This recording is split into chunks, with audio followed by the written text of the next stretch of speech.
Hello नमस्कार। एक बार फिर से आप सभी लोगों का इक्वेशंस आईएएस में स्वागत है। और रिकॉर्डेड फॉर्म में हम कंटिन्यू वीडियो अपलोड करते रहते हैं यूट्यूब पे, ठीक है, जिसमें हमारा पर्पज ये है कि आपको कंप्लीट आइडिया मिल जाए या कुछ स्पेसिफिक क्वेश्चन है जिसमें एक अलग सा पैटर्न होता है, वो हम आपको बताते रहते हैं कि किस टाइप के क्वेश्चन में कौन सी ट्रिक हमें अप्लाई करनी पड़ती है।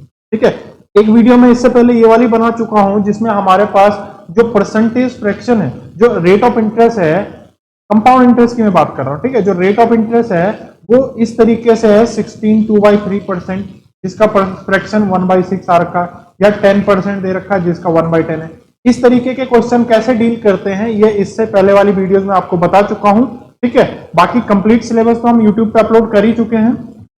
अभी आज की क्लास में मैं आपको बताने जा रहा हूं कि परसेंटेज अगर हमारे पास इस तरीके से आ रखा है कि रेट ऑफ इंटरेस्ट जो है वो 7% है या रेट ऑफ इंटरेस्ट 8% है, इस तरीके के प्रॉब्लम को कैसे सॉल्व करना है वो क्वेश्चन सॉल्व करें। ठीक है, इस तरीके से पहली बात इसमें एक चीज मैं आपको बता दूं कि जो अगर हमारे पास रेट ऑफ इंटरेस्ट इस तरीके से दे रखा है, जो आर है वो दे रखा है 20% पर एनम। ठीक है, ये पूरे साल का 20% है, और जो इंटरेस्ट कैलकुलेट हो रहा है वो हाफ ईयरली हो रहा है। क्या हो रहा है? हाफ ईयरली कैलकुलेट हो रहा है। तो यहां पे जो रेट ऑफ इंटरेस्ट है, आप बस इतना समझ लीजिए कि पूरे साल का 20% है, तो जब 6 महीने का होगा, 6 मंथ में कैलकुलेट होगा, तो रेट ऑफ इंटरेस्ट क्या हो जाएगा? 10% हो जाएगा। यहां तक बात समझ में आ गई? अगर हमारे पास रेट ऑफ इंटरेस्ट 16% है पर एनम का और क्वार्टरली जाएगा, तो क्वार्टरली क्या हो जाएगा? रेट ऑफ इंटरेस्ट ये हो जाएगा 16 का पूरे साल का, इसको 4 पार्ट में डिवाइड कर दे तो हर 3 महीने में जो क्वार्टरली चलेगा वो 4%। बात समझ गए? अगर इसी की जगह टाइम जो मेरे पास दिया रहता, मैं ये क्वेश्चन में बाद में अप्लाई करूंगा, अगर टाइम हमारे पास इस तरीके से दे रखा है 1/2 ईयर्स, ठीक है, कितना दे रखा है? 1/2 साल हम जिसे कहते हैं, और जो इंटरेस्ट कैलकुलेट हो रहा है वो 10 मंथली कैलकुलेट हो रहा है। क्या हो रहा है? 10 मंथली कैलकुलेट हो रहा है। इसका मतलब ये होता है कि हर 10 मंथ्स में क्या होता है? इंटरेस्ट कैलकुलेट होता है। तो पहले मैं चेक करूंगा 1/2 में आ कितने मंथ्स रहे, तो 2 ईयर्स में कितने आ गए? 24, और हाफ ईयर में मतलब आधे साल में कितने आ गए? 6। तो टोटल कितने मंथ्स हो गए? 30 मंथ्स हो गए इसमें। ठीक है ना, जो टाइम दे रखा 30 मंथ्स, और अगर 10 मंथ्स के हिसाब से मैं कैलकुलेट करूंगा तो जो कंपाउंड इंटरेस्ट है वो कितनी बार कैलकुलेट होगा? 3 टाइम्स कैलकुलेट होगा।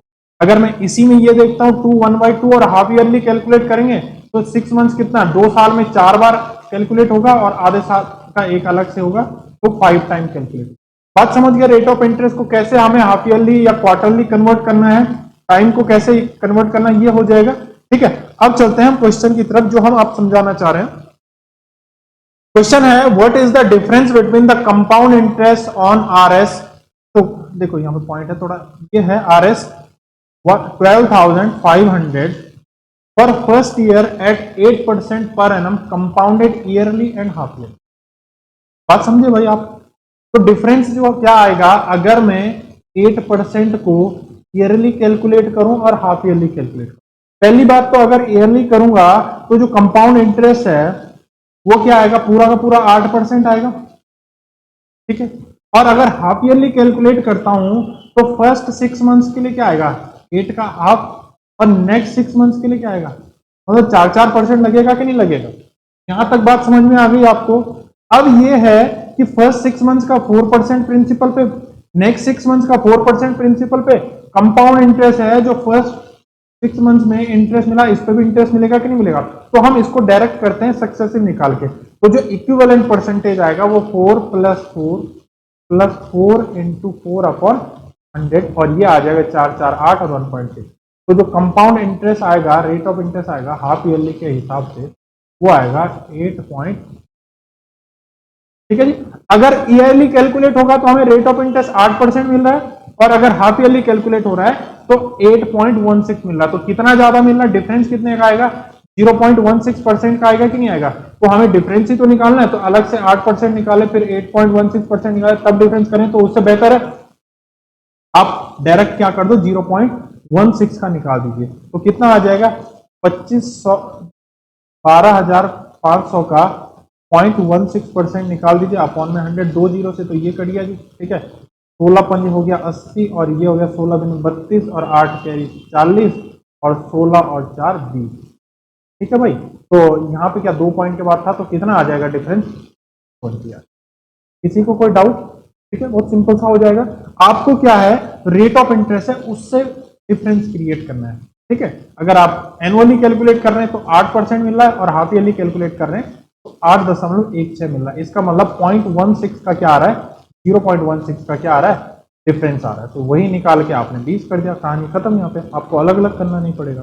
ठीक है, चलिए नेक्स्ट क्वेश्चन पे चलते हैं। ये रहा आपके सामने next question. A sum of money lent at compound interest for 2 years at 20% per annum would fetch as Rs 482 more if the interest was payable half yearly than if it was payable annually. Same question है 20% के हिसाब से। अच्छा, question थोड़ा लंबा है, lengthy है। ठीक है, अगर मैं टाइम पहली बार दे रखा 2 साल, अगर एनुअली कैलकुलेट करता हूं तो rate of interest 2020 2 bar calculate होगा 2 साल के लिए। तो इसका ओवरऑल जो आएगा वो कितना आएगा, 20 इंटू 20 अपॉन 100, तो वो आ जाएगा जी 44%। मतलब अगर मैं 20% के हिसाब से कंपाउंड इंटरेस्ट लेता हूं तो 2 साल में मुझे 44% ऑफ प्रिंसिपल, 44% ऑफ प्रिंसिपल मिलेगा। ठीक है, यहां तक बात समझ में आ गई। अगर मैं हाफ ईयरली कैलकुलेट करता हूं तो पहली बार 2 साल में हाफ ईयरली कितनी बार कैलकुलेट होगा, 6 महीने में 1 साल में 2 बार होगा, तो 2 साल में 4 बार, मतलब 4 टाइम कैलकुलेट होगा। और रेट ऑफ इंटरेस्ट जो दे रखा है, ये क्या दे रखा है, 20% पर एनम का दे रखा, पूरे साल का दे रखा है, तो आधे साल का कितना होगा, 10%। और कितनी बार करना, 10% से 4 बार ही, तो कितना आ जाएगा, 10, ये 10 आ गया, ये 10। ठीक है, फर्स्ट 6 मंथ का, सेकंड 6 मंथ का, थर्ड का, और ये लास्ट वाले का। अब मैं इन दोनों का अगर इक्विवेलेंट निकालूं तो 21% आएगा, 10 plus 10 into plus 10 into 10 upon 100। इनका निकालूंगा तो कितना आएगा, 21। अब इन दोनों का निकाल लीजिए। ये बात मैं परसेंटेज में भी बता चुका हूं, और अपनी यूट्यूब की जो कंप्लीट कोर्स है कंपाउंड इंटरेस्ट का, उसमें भी आपको दिखेगा। ठीक है, डिटेल में आपको वहां पे सारी चीजें मिल जाएंगी।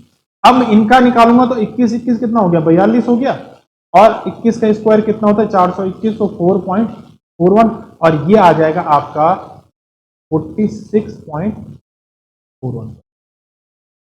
ठीक है ना भाई, बात समझ में आ गई, कोई दिक्कत तो नहीं।